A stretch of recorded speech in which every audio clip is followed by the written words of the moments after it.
খুলনা বিশ্ববিদ্যালয় বাংলা সাহিত্যে ইতিপূর্বে আমি একটা ক্লাস তোমাদের নিয়েছি প্রথম ফার্স্ট টিউটোরিয়ালে, সেটা হলো নত্যবিধানের উপরে।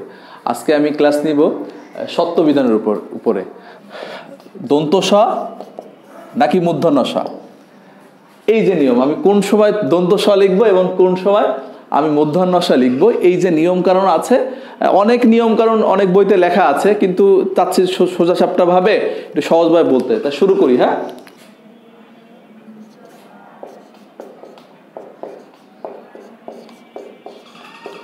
বলছে কি রি র এবং রি র এর পরে যে শটা আমি বসাবো সে শটা আমি মূর্ধন্য স বসাবো। কেমন? তা আমি আবারও বলছি, রি র এবং মূর্ধন্য সর পরে যে শটায় আমি বসাবো সেই শটা অবশ্যই কি হবে, এই মূর্ধন্য স। সেটা কেমনে?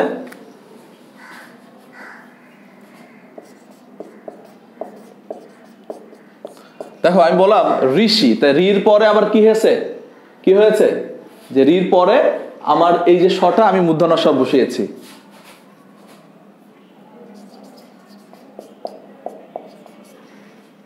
এই যে র, ঠিক আছে, এই যে র এর পরে আমি মূর্ধন্য স বসিয়েছি, দন্ত স আমি বসাবো না, এখানে দন্ত স আমি বসাবো না। ঠিক আছে, সোজা সাপটা ইন্টারমিডিয়েট যারা আছেন তারা আমরা কি লিখবো, যে রি র এর পরে মূর্ধন্য স বসে, দন্ত স বসে না। ক্লিয়ার? এগুলো 1 নম্বর রুল বলা যায়।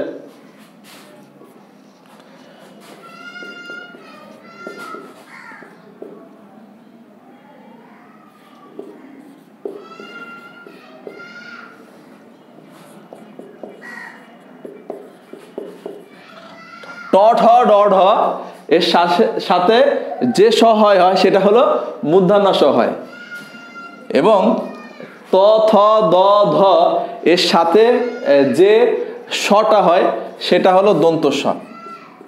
তো স্যার বলতে হবে, স্যার আপনি যদি দন্ত সই মূর্ধন্য সাই লিখবেন, দন্ত স লেখেন, তাদের জন্য বলছি যে মূর্ধন্য স আমি লিখেছি, দন্ত স লিখছি। এখন কার ক্ষেত্রে বা কোনটার ক্ষেত্রে কোনটা আমি বসাবো সেজন্য এইভাবে লেখালাম, যাতে করে তোমরা যাতে সেট করতে পারো যে না, যে ট ঠ ডর সাথে এই শটা আমার মূর্ধন্য স হবে, এবং ত থ দর সাথে যে শটা হবে দন্ত স হবে। উদাহরণ দিয়ে আমি বলছি,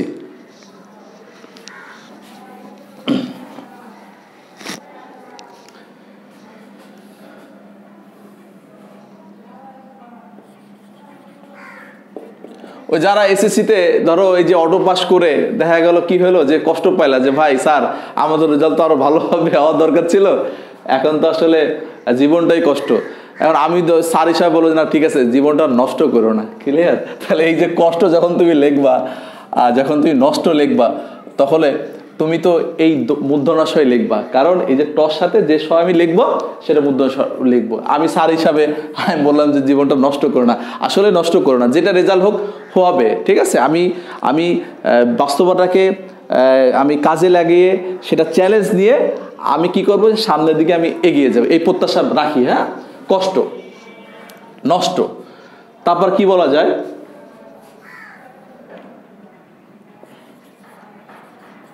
কাষ্ঠ। এই দেখে ঠ, এই ঠর সাথে মূর্ধন্য স লিখছি। এইভাবে যেটাই আমি লিখি না কেন, যে আমি ট ঠ ড সাথে যে স আমি দেবো সেটা হলো মূর্ধন্য স দেবো। এখন অ আ ভিন্ন অন্য স্বরধ্বনির পরে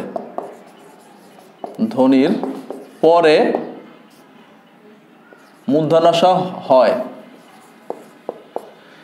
কি বলেছি, যে অ আ ভিন্ন মানে অ আ বাদে, মানে অ হবে না, অ আ ভিন্ন অন্য স্বরধ্বনির পরে মূর্ধন্য স। এখন যদি স্যার আপনি বলেন যে ভাইয়া তাহলে অ আসলে কি হয়, তাহলে রুলটা আর বলা যায় না 4 নাম্বার দিয়ে, যে অ আ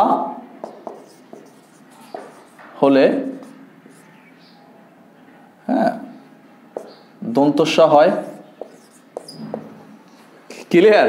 তাহলে আমি কি বললাম, যে অ আ ভিন্ন অন্য স্বরধ্বনি। তো যদি আমি বলি অভিষেক,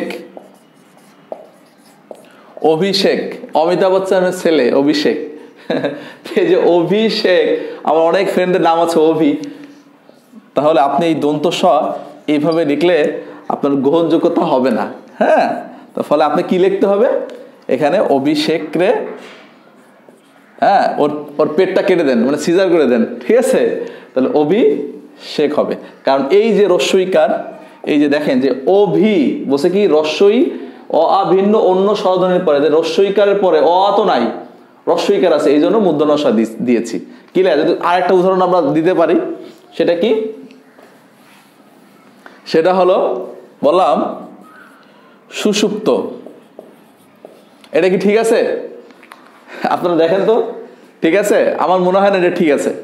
তা আমরা দেখি রুলে হয় কিনা, যে অ আ ভিন্ন অন্য স্বরধ্বনি। তাহলে এই দেখেন, এটা রস্যু আছে, রস্যু আছে, এই যে রস্যু আছে, এই রস্যু যার জন্য সু, এই রস্যু আছে, এটা হলো আপনার দন্তসা আমরা দিতে পারবো না। আমরা অবশ্যই অবশ্যই এটাকে মূর্ধন্যসা আমরা বাড়াবো। তাহলে এটা হলো মূর্ধন্যসা। ক্লিয়ার? অ আ হলে দন্তস্ব হয় কিভাবে আমি দেখাই। অ হলে দন্তস্ব হয় পুরস্কার। এখন আপনারা বলতে পারেন যে যে পুরো র র অ আছে, এই র আছে, এখানে তো মূর্ধন্যস হয়। আমিও তোমাদের সাথে আমি একমত, আমি তোমাদের সাথে একমত, কারণ এই যে রর পরে মূর্ধন্যস বসে, যে আমি প্রথম বলছি। কিন্তু যে আমরা বলছি যে ধ্বনি, যদি ব্যাকরণ, যদি আমি যদি আলোচ্য বিষয়ের মধ্যে যাই, যে ধ্বনি একটা আলোচ্যপূর্ণ একটা বিষয়, হ্যাঁ, তা ধ্বনির কাজ করে নত্যবিধান হলো সত্যবিধান, ধ্বনি পরিবর্তন, এইগুলো হলো ধ্বনিতত্ত্বের আলোচনার বিষয়। তো ফলে এই ধ্বনির উপর ভিত্তি করে আমার হলো আমার কাজটা করতে হবে।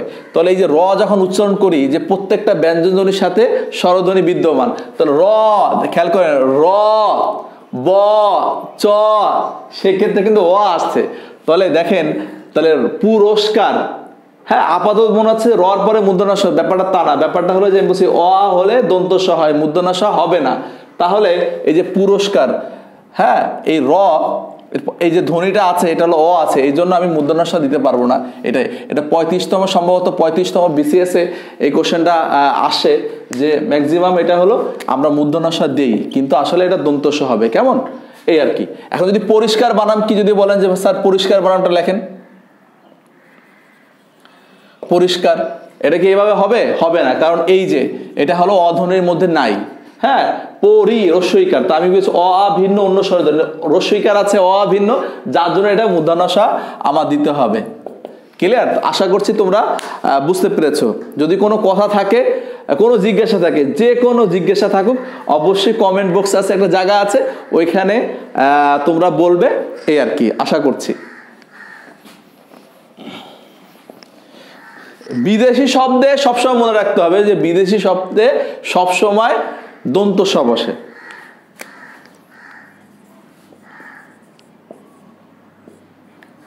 বিদেশি শব্দে দন্তস্ব বসে, হ্যাঁ, মূর্ধন্যস বসে না। এই একটা বিষয়, এটা খুব গুরুত্বপূর্ণ ভাবে মনে রাখবা। এই যে বিদেশি শব্দ আমি কথাটা বললাম, যখন বিদেশি শব্দ আমার আসবে, তখন এই যে আল্লাহর রাস্তে দয়া করে, ভগবানের দোয়ায়, এই রুলগুলো তোমরা ভুলে যাবা। মনে করবে যে স্যার, ভাইয়া, মিরাজ ভাই এটা পড়াই নাই। যখন বিদেশি শব্দ আসবে, তখন এই 4টা রুল কোনো কাজই দেবে না। ক্লিয়ার? তো সেটা আমি পরিষ্কারভাবে তোমাদের বলছি।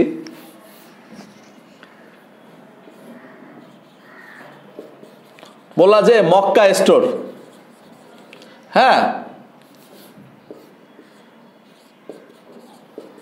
আমি যে রোডে থাকি সেটা মক্কা স্টোর নামে একটা দোকান আছে, যে মক্কা স্টোর, হ্যাঁ, তার পরের পাড়ায় আছে মদিনা স্টোর। হ্যাঁ, এই দেখেন, স্টোর বানাম ওরা লিখেছে হলো মূর্ধন্যস। হ্যাঁ, যদি আমি এই রুলে যাই যে ট ঠ র সাথে মূর্ধন্যস হয়, তাহলে কিন্তু এটা কারেক্ট। আর যদি বলি স্যার এটা তো বিদেশি শব্দ স্টোর, তখন অবশ্যই আমি কি বললাম, যে বিদেশি শব্দ যখন আসবে, তখন উপরের রুল কোনো কাজই দেবে না। এটা আমরা স্টুডেন্টরা ভুল করি, যে স্যার এইটা দিব নাকি এইটা দিব। তো অবশ্যই আজকে সোজা সাপটা বিষয়, নত্যবিধানের ক্ষেত্রে আমি একই কথা তোমাদের বলেছি, যে অবশ্যই যদি বিদেশি শব্দ আসে, তখন অন্য কোনো রুল কাজ দেবে না। তখন বিদেশি শব্দের যে রুলটা, সেটা কাজ করবো। সেটা নত্যবিধানের সময় দন্তস্ব বসাবা, দন্ত ন বসাবা, দুঃখিত, আর হলো সত্যবিধানের সময় দন্তস্ব বসাবা। উদাহরণ চলে আসি, স্টোর, হ্যাঁ, আমি বললাম যে আমার 3টায় দুপুর 3টায় হলো আমার হলো ট্রেন, রাজশাহী যাব, তাহলে ওখানে স্টেশনে যেতে হবে। স্টেশন, ঠিক আছে? এই যে স্টেশন লেখা যাবে না, কারণ স্টেশন হলো বিদেশি শব্দ।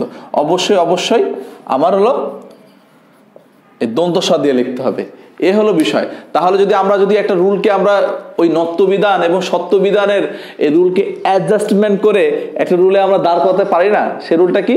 যে বিদেশি শব্দে কখনো মূর্ধন্য স এবং মূর্ধন্য হবে না, হবে কি? দন্ত স এবং দন্ত ন। এটা মাথায় রাখবে যে বিদেশি শব্দে অলওয়েজ সেটা হলো দন্ত স দন্ত ন হয়, মূর্ধন্য স এবং মূর্ধন্য ন হয় না। এটা হলো আপাতত আমি তোমাদের এই যে নত্যবিধানকে আমি চেষ্টা করেছি যে সহজ সাপটাভাবে বোঝানোর জন্য। যদি হয় কি যে যদি কোনো কোশ্চেন থাকে যে স্যার এই নেক্সট ভিডিওতে যে অন্য কোন টপিক করলে ভালো হয়, যেহেতু তোমরা ইতিমধ্যে কমেন্ট করো না যে কোনটা করতে হবে, তাহলে পরবর্তীতে আমি সমাসের উপর ক্লাস দেবো, ঠিক আছে? সমাসের উপর আমি নেক্সট ভিডিওতে আমি ক্লাস নিব ধারাবাহিকভাবে। দ্বন্দ্ব সমাস, কর্মধারয় সমাস, এভাবে ধারাবাহিকভাবে 6টা যে সমাস আছে, ইনশাল্লাহ আমি যদি বেঁচে থাকি ইনশাল্লাহ আমি শেষ করব। এরপরে যদি স্যার এই সমাসের পরে কি আসতে পারে, তখন আমি অবশ্যই, তোমরা বলো স্যার এই সমাসের পরে শীত আসতে পারে, গ্রীষ্ম আসতে পারে নাকি? যাই হোক, সমাসের পরে একটা ব্যাকরণের যে কোনো টপিক তোমরা যেটা সিলেক্ট করবো, ইনশাআল্লাহ চেষ্টা করবো সেটার উপরেই ভিত্তি করে ক্লাসটা নিতে। আসলে মানুষ ভুল এর উপর তো সবাই ভুল উপরে মানুষ না। যদি কোনো কমেন্ট থাকে, কোনো ভুলের জায়গা থাকে, বা আমার যদি কোনো বিষয়টা মনে করেন এটা এইভাবে ভালো না হয়, তখন আমার পরামর্শ দিবেন, অবশ্যই সেটা আমি সাদরে গ্রহণ করব। আর ওই যে বললাম যে মোদের বিদ্যালয়, এই মোদের বিদ্যালয় এটা খুব ভালো একটা চ্যানেল। সেটা হলো অ্যাকাউন্টিং খুব ভালো স্যার আছেন, শরীফুল স্যার, উনি খুব ভালো নেন, ওইটা তোমরা দেখবে। এবং বাংলা আমি করাচ্ছি কি ভালো মন্দ তোমরাই এটা বলতে পারবা। ইংরেজি তো আসবে ধারাবাহিকভাবে তোমরা পাবা। সেটা হলো চ্যানেলের জন্য, এই জন্য সাবস্ক্রাইব যেটা আছে তোমরা একটু কষ্ট করে করবা, আর বন্ধুদেরকে একটু শেয়ার করবা। আশা করি উপকার আসবে। যদি বিন্দুমাত্র, ভাই সত্যি একটা কথা বলি, যদি বিন্দুমাত্র যদি উপকার হয় তোমাদের, স্যার আমি একটু বুঝেছি সত্যবিধান, সেটাই আমাদের সার্থকতা। তা ঠিক আছে, এই দাবি এবং দোয়া রেখে আজকের ক্লাসটাকে আজকে শেষ করলাম।